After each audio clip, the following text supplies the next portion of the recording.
Tonight on CBC Vancouver News. Still not settled. The best way to ensure public safety and to put this difficult time behind us is with a municipal police force in Surrey.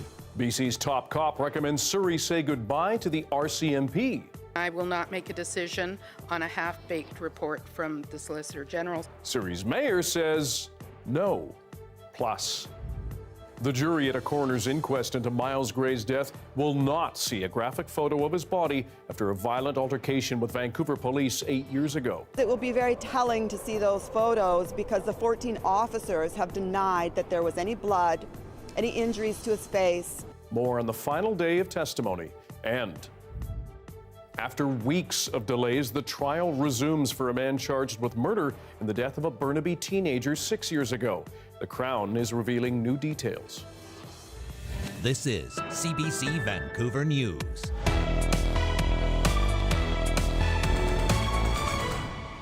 Good evening, I'm Dan Burritt. Thanks for joining us. Anita is away tonight. After months of waiting and concern, a decision on the future of policing in BC's fastest growing city has hit another snag. Surrey's mayor is rejecting the province's recommendation that her city continue transitioning to a municipal force. The CBC's Mira Baines has our top story. The best way to ensure public safety and to put this difficult time behind us is with a municipal police force in Surrey. Public Safety Minister Mike Farnworth says the provincial government will pay for the extra costs for continuing the transition to the Surrey Police Service. The costs are about $30 million a year difference between the Surrey RCMP and the Surrey Police Service. And we are prepared to ensure that the residents of Surrey do not burden the burden of those costs. He says costs estimated independently by Deloitte could add up to $150 million over 5 years. He also put forward strict conditions if the city chooses to reverse the process to keep the RCMP. The BC government will not pay the costs, which would include $72 million in severance for SPS officers. Now the ball is in Surrey's court to act on that non-binding recommendation contained in a 500-page report. We got this.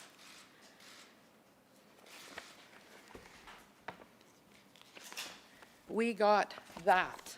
Surrey Mayor Brenda Locke said she's not changing her decision based on a redacted report. Our decision is exactly what it was in December, that we will keep the RCMP as the police of jurisdiction. Still, there seems to be a window of hope for the SPS. Council and I will take the time to review the Solicitor General's information, the one that he put forth today, and we will act in the best interest of the citizens of Surrey. Locke defeated Doug McCallum last year after promising to keep the RCMP in Surrey. Oddly enough, he was elected in 2018 after he said he would bring in a new municipal force. At the time, gang violence in Surrey was top of mind with a massive public rally. He could barely contain his joy.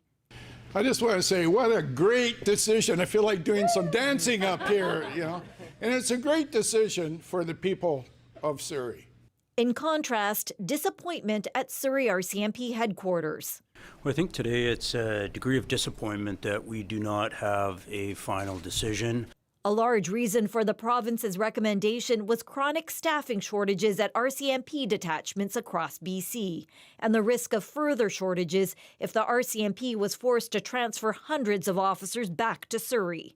The RCMP says it can meet the government's 7 conditions, mostly around staffing with recruitment. And now that the national machine is rolling, the big red machine as we like to call it, I have every confidence that we'll be able to meet our human resource targets. The new municipal police force is treading carefully. A statement from Surrey Police Service Chief Norm Lipinski says, "It is my hope that Council will recognize that now is the time to continue with this significant change in their policing model that will bring progressive and effective policing to the city for future generations." Now it's up to the City of Surrey on the future of the fledgling municipal police force. Mira Baines, CBC News, Surrey. To help us make sense of where things stand, we're joined by Municipal Affairs reporter Justin McElroy. Justin, what is Mayor Locke's next step or steps if she wants to keep the RCMP in her city? Well, there are a few of them, and as you heard from Mira, it is fully in the city of Surrey's control. Technically, if they want to forge ahead with getting rid of the Surrey Police Service and restore full 100% authority to the RCMP in Surrey. But as laid out by Solicitor General Mike Farnworth today, there are a number of conditions that they want the city to abide by if that's the case. The biggest one is a new restaffing plan for the RCMP. There's about 200 people that they would need to hire. The province doesn't want those officers coming from other detachments within the province that would create more vacancies and more safety concerns in a lot of communities. Second one is individualized HR plans for SPS officers as they're leaving the service and making sure that there's less disputes between them and the RCMP as this goes on. And crucially, there would be no money from the province to cover the severance of those officers. That's estimated at around $72 million. So Surrey would have to figure out where to get that money if they choose to stick with the RCMP, whether in the form of increased property taxes over the next few years or cutting services. That's a big question that Mayor Locke didn't address today, but part of what would have to happen if they decide to forge ahead with what they've been saying they wanted to do for the last few months. What if, or could, Mayor Locke reverse course like the province is pressuring her to, essentially, if that's the right word? Yeah, and you know, it's a soft pressure there. When you look at how the province framed that, you could frame it as poison pills in terms of the cost involved. You can frame it in terms of the hard lobbying that they're doing. But take a listen to this one clip from the mayor during her press conference when asked, what are you going to do? Are you 100% committed to sticking with the RCMP?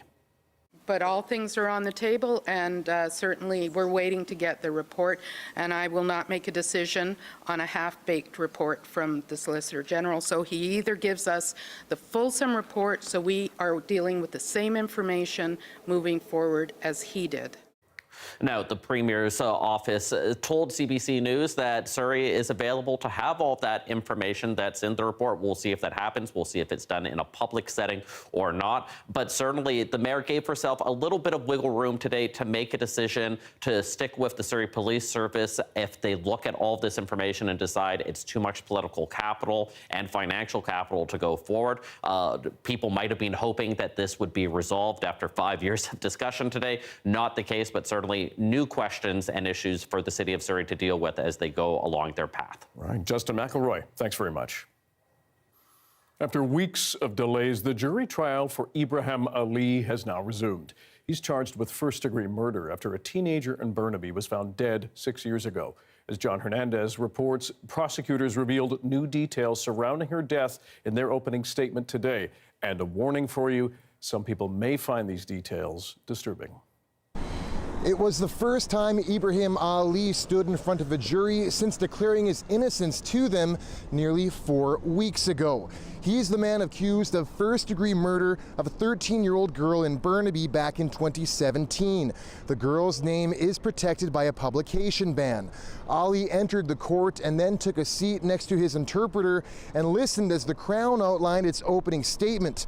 Prosecutors detailed the teen's final hours on July 17th, telling the jury she left her home near Burnaby Central Park around 6 p.m. carrying her phone and wallet. She went to a Tim Hortons for about an hour and a half and then headed toward the park. The Crown says she was on a trail when Ali allegedly grabbed and dragged her about 30 meters into the woods. Prosecutor Isabel Keeley told the jury the teen was raped and strangled to death. She said the suspect and the victim were unknown to each other, but DNA evidence will prove it was Ali who assaulted her. The Crown also says phone and bank records proved Ali was in Burnaby that day. Prosecutors then called their first witness to the stand. RCMP Constable Carlton Huggins says he was on patrol that night and went to the park after hearing the teen was reported missing. He says he came across a film crew worker who hadn't seen the victim.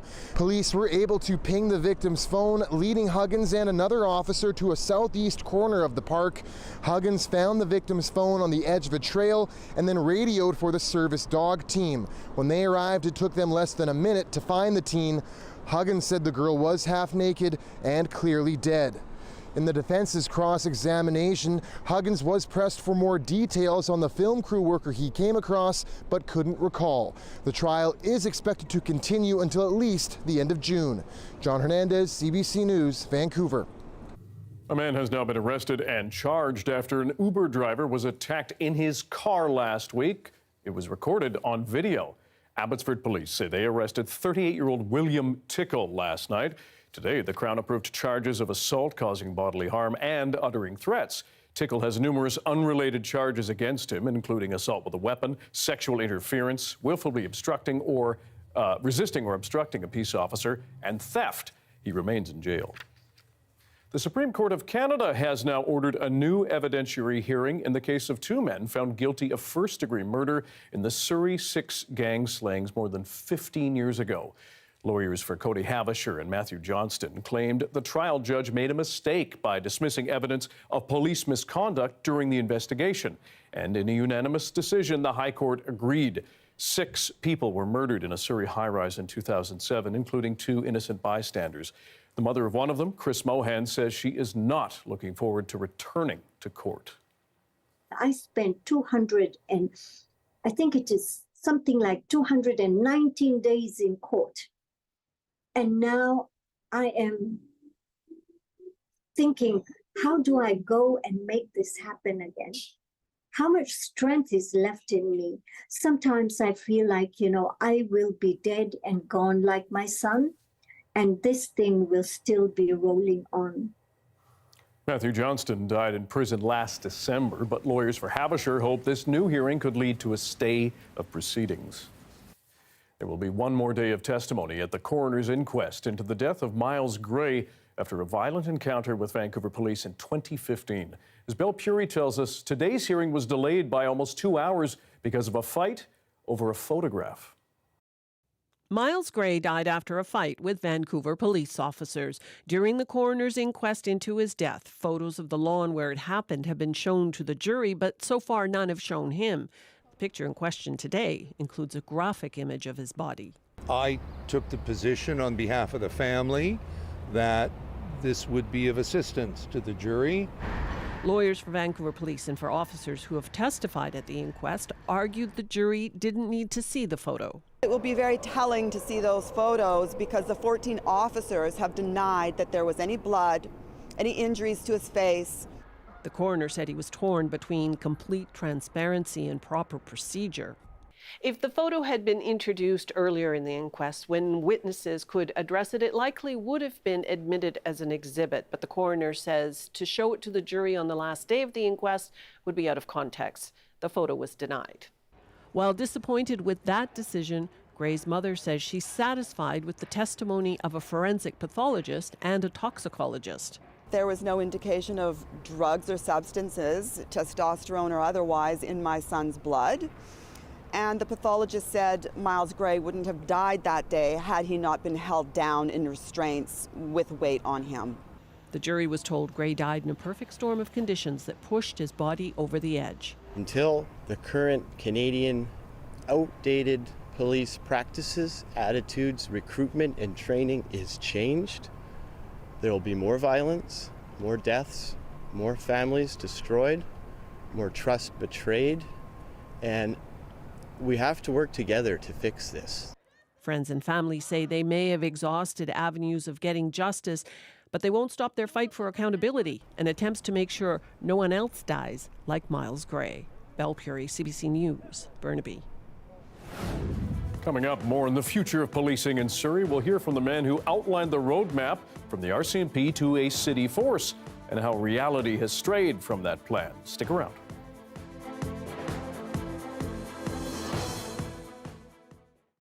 Thank you to everyone watching our commercial-free live stream tonight. Libraries offer ebooks as a convenient alternative for users who can't easily get to a branch. But when one of our Edmonton, Alberta team members found herself regularly waiting weeks or months to access the title she wanted, she decided to find out what was causing the holdup. I will always love a physical book, but lately I've been reaching for my e-reader more and more often. For me, it's those late nights where I just want to read one more chapter and then suddenly it's 1 a.m. But for people like seniors, they can increase the font size so they can read with ease, or shift workers can check out a book in the middle of the night. It does make reading more accessible. But lately, when I've been browsing, I've noticed that bestsellers have weeks-long hold lists, or some titles aren't available at all. And you'd think that renting digital copies of something would be easier nowadays, but it isn't, and that got me wondering why. Last year, the Edmonton Public Library loaned out more than 1.6 million ebooks. So there's no doubt the digital demand is growing. But EPL Collections librarian Beth Kilfoy says it's getting increasingly difficult to meet because publishers, generally known as the Big Five, have come together to charge libraries a premium. It can be anywhere from 4 to 5 times the sticker price that you would pay when you go into a bookstore. Take Prince Harry's highly successful memoir, Spare. It retails for $22. Libraries pay $57. Colleen Hoover's Verity retails for $16. Libraries pay $65. Nickelodeon star Jeanette McCurdy's memoir retails for $18. Libraries pay $72.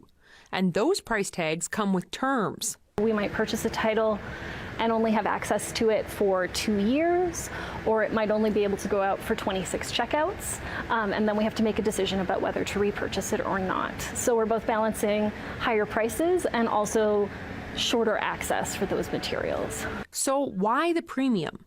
Well, Canadian Urban Libraries Council Chair Osha Ketchum says it comes down to ownership. It's framed around a suggestion that libraries are getting in the way of publishing revenues. In fact, the research shows something different. The research shows that people who borrow books from libraries are more likely to buy books. The end result, libraries buy less digital content and less variety in an attempt to balance demand while still being fiscally responsible. It is something that is not unique to any single library. All of our public libraries, rural, urban, across this country, are experiencing this, and ultimately our public is experiencing it because they are either not getting the breadth of titles available to them, or they're waiting a long time for the title that they want to read. So what are they doing about it? Well, the Council has teamed up with libraries across Canada to launch a public awareness campaign, and they're lobbying the federal government to make changes to the Consumer Act, because this is an issue that these libraries won't be quiet about. Emily Fitzpatrick, CBC News, Edmonton.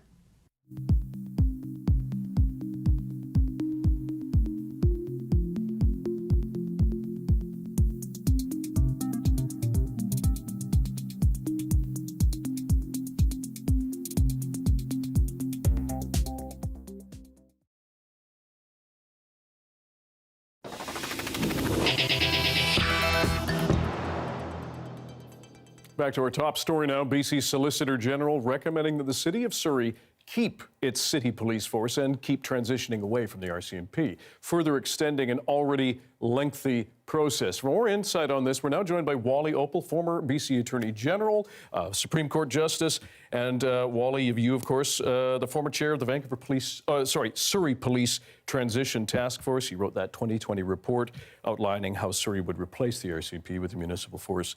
What do you make of what has happened today? Well, look, this is a difficult decision, but I think Mike Farnworth went through it all, and I think he made the right decision. I agree with what he did. Keep in mind, that this is no reflection on the RCMP. The RCMP have done an excellent job in policing the city of Surrey since 1950. But what's happened is that Surrey asked for their own police force in 2019, and they insisted on their own police force. And the province then told them what was needed. And they met all the hurdles, met all the standards, and we did the transition and as to what was needed. And Surrey came through, and the provincial government then sanctioned and approved of Surrey going their own way. And the reason they were doing it was Surrey's the largest city in Canada without its own police force. It's a question of governance, local control, local police boards, local participation. And that's why they wanted it. And it was proceeding quite well, I think. They recruited officers from across Canada. They got 350 officers who came here at the invitation of Surrey, and they moved their families here, and then of course, the election came, and so the mayor now wants to go back, and that's what the Solicitor General was thinking about, and that's what he considered when he thought it's appropriate for the transition to continue. Quickly, though, there are politics at play here, and you know that well as a former Attorney General. What would you say then to the people of Surrey and perhaps the officers in both departments who are saying, what's going on here? Well, you know what? I have so much respect for the RCMP officers out there in Surrey. I've worked with them when I was a former prosecutor, and they do an excellent job. Many have moved into the communities, so I have a lot of sympathy for them. But this is what the Surrey Council wanted. And it was a political move for them at the time, but they concluded that we wanted a local police force with local management, local police board, and that's what they wanted. And it was a strict requirement that the province set upon them, but they met that. So now you have to think about the 350 people who came here with their families, or maybe it's more than 350 now. And the minister, Mike Farnworth, had to think about that. And they had to think about other factors, and that is, does the RCMP have enough officers to police Surrey in any event? Because Wally, I hate to interrupt you. We are out of time. Thank you very much for joining us, Wally Oppal, former Attorney General. All right, thank you. Many communities in BC are expected to get a big dose of sunshine this weekend, but with the warm temperatures comes a risk of flooding and avalanches. So cities and towns are prepping. Plus your full forecast right after this.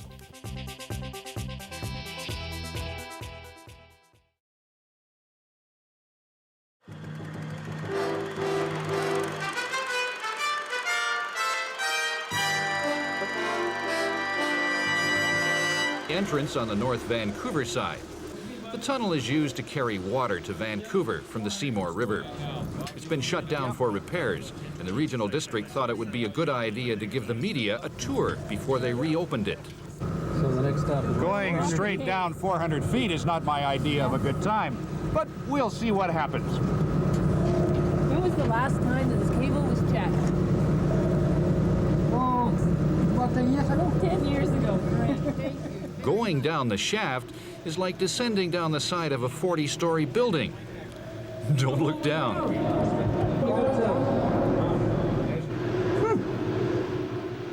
Thank goodness it doesn't take too long. Stop. Thank you. Thanks, guys. Good old terra firma.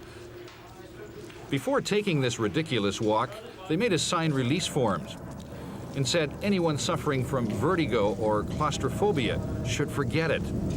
It gives you an eerie feeling. You look at this tunnel and it seems to go on forever with no end in sight. But it's comforting to have the light. When you turn it off and you're enveloped by complete darkness, it's a little bit scary. Turning it back on again, a feeling of some warmth. I think I'll leave it on for the rest of the trip. It's quite roomy down here. The shaft is about a half a mile long and nearly 8 feet in diameter. Sure hope they don't turn the water on. Ah, the proverbial light at the end of the tunnel. Hope it's not a mirage. Up slow in the cage. 45 minutes or so from our North Shore departure, and the trip is almost over. Now, just another hair-raising ride to the surface, and I'll be in Stanley Park.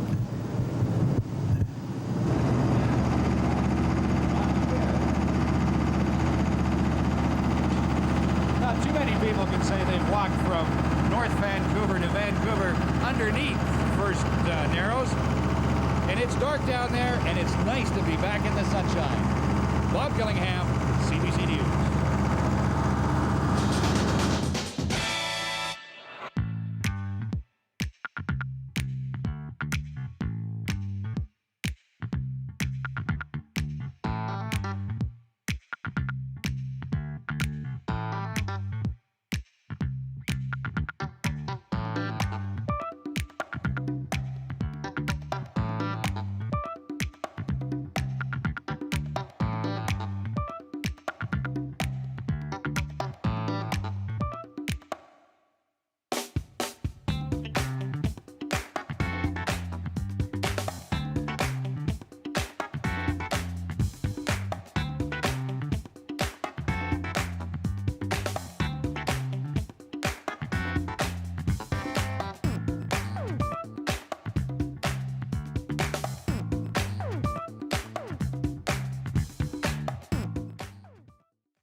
With warmer temperatures upon us, the BC government is urging you to be prepared for possible spring flooding.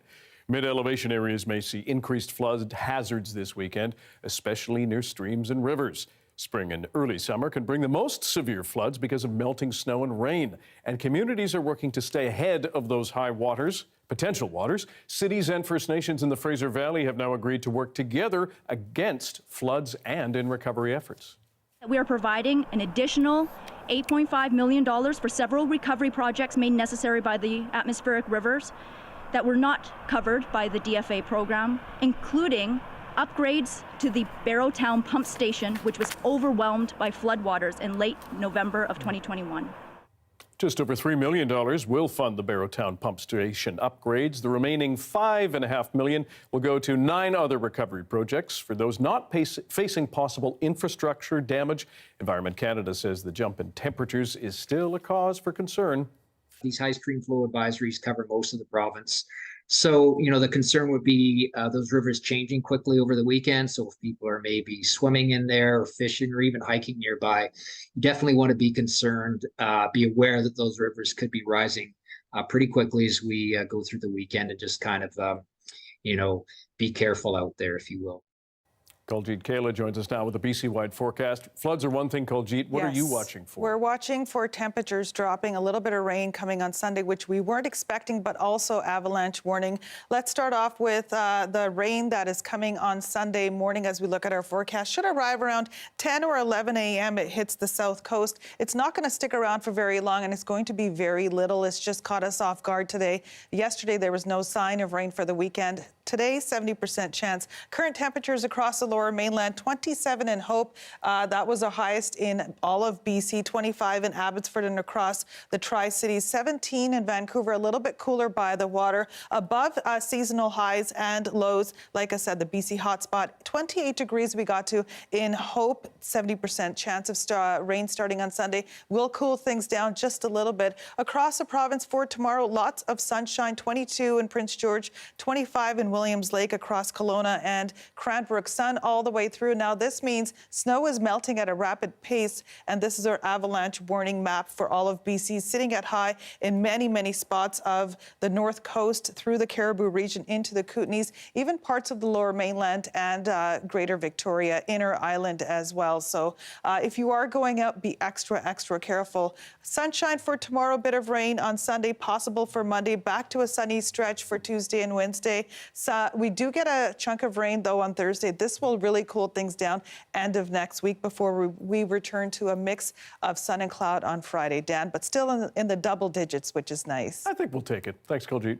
You're welcome. Little Sisters Bookstore in Vancouver's Davie Street Village is celebrating 40 years. It's led an important fight for the queer community and has become a safe haven for the LGBTQ+ community.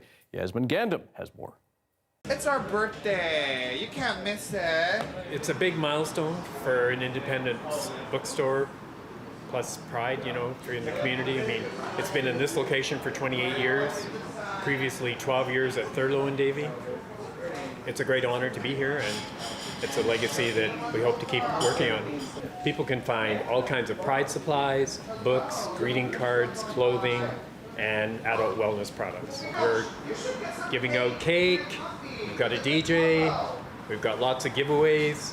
We have different parts of the community here representing LBGQ, so there's lots of things to do. As if it's anything like yesterday, it'll be packed out. I mean, they've been here, for 40 years, serving the community, being a safe space for people to come and ask their questions, learn about themselves, and get a little toy or two if you're feeling it. Little Sisters is one of Davie's iconic shops, and we are celebrating their 40th anniversary. We got cake, we got goodie bags, and the whole store is 20% on sale. That's incredible. Thanks for joining us tonight. You can find our newscast on CBC Gem, the free app, as well as on YouTube, Facebook, and our website, cbc.ca/BC. Michelle Gassoub will have your late local news right after the national. I'll see you tomorrow on CBC News Network. And we're going to leave you with spring shots from our friends at the Kokanee Creek Nature Center. Enjoy your weekend. Stay safe.